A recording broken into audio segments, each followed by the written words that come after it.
सन्माननीय प्रतिष्ठाता कार्यक्रम आणि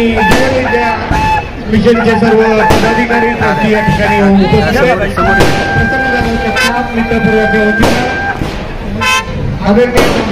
मनपूर्वक असं हार्दिक स्वागत।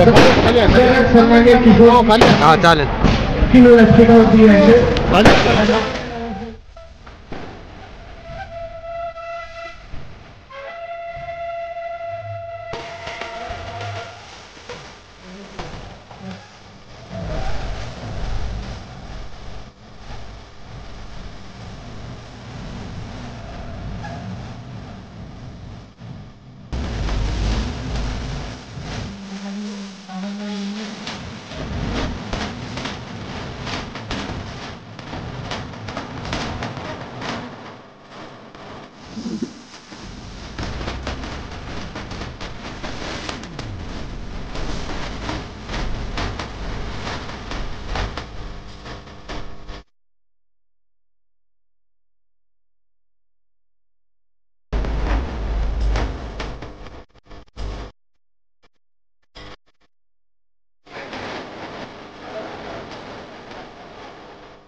वाढदिवसानिमित्त आम्ही इथे मुद्दाम आलो होतो आणि त्यांचं ही लोकप्रियता बघून मला वाटतं ते लवकरच ते पुढली काय म्हणतात त्याला आमदार पद त्यांना मिळेल असं मला वाटतं आणि त्यांचं कार्य असंच